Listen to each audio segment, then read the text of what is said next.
পাথরটা সরানো যাবে না, এই পাথরটা 100 জন মিলেও সরানো যাবে। এখন কি করবে?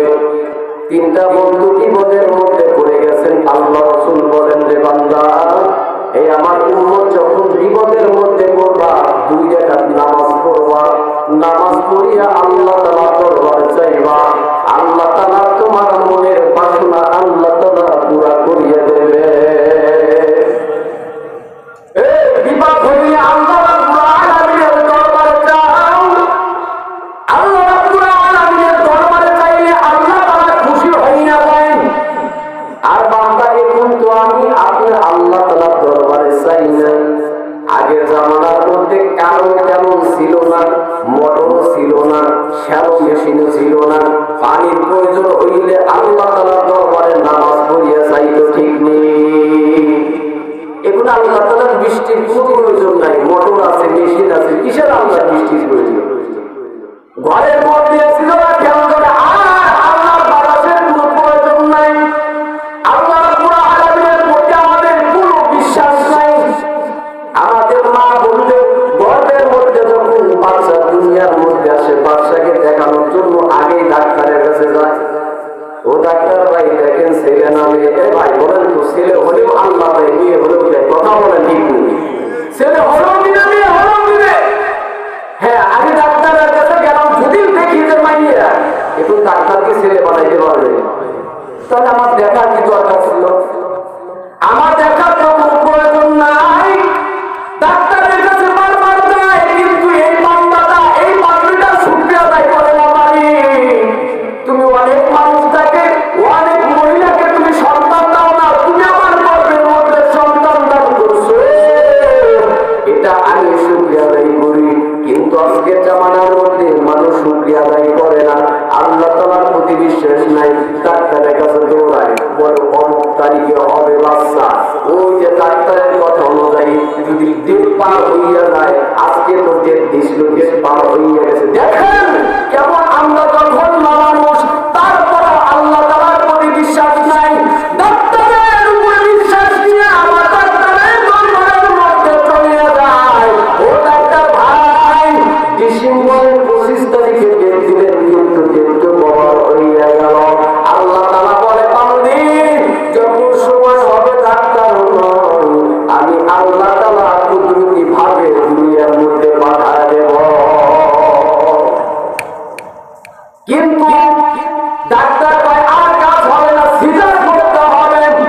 কারণ আল্লাহ তাআলা দেখা দেয়, এ বান্দি দেখ, আমি আল্লাহ তাআলাকে বিশ্বাস করো না, ডাক্তারকে বিশ্বাস রেখো, নিজের পেটটাকে কাটো। ঠিক নেই? রাগ করেন আপনারা? এটা আপনার সমাজের মধ্যে বর্তমান হয়েছে।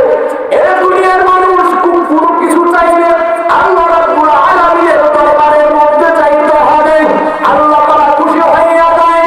আল্লাহ রাব্বুল আলামিন মুমিন বান্দাদের দিকে তাকায় থাকে। কারণ আল্লাহ তাআলার মা নাই, আমার আল্লাহ তাআলার বাবা নাই, আত্মীয় স্বজন নাই। আল্লাহ তাআলা ডাক দিয়ে বলে, বান্দা, যখন তোমরা আমি আল্লাহকে রব বলে স্বীকার করো, আমি আল্লাহকে যখন আল্লাহ আল্লাহ বলে ডাক দাও, আমি আল্লাহ রাব্বুল আলামিন তোমাদের ডাকে উসিলায় আমি আল্লাহ মাফ করে দিই। তিনটা যুবক বিপদের মধ্যে পড়ে গেছে। এখন আল্লাহ তাআলার দরবারে চাইবে, কি নিয়ে চাইবে? কোনো আমল নাই। ওই জায়গার মধ্যে কান্নার আওয়াজ শুরু হইয়া গেল, কান্নার আওয়াজ। তিন বন্ধু রাত্রি করে একটু নিজেরই উকিলটা নামাজ পড়ান।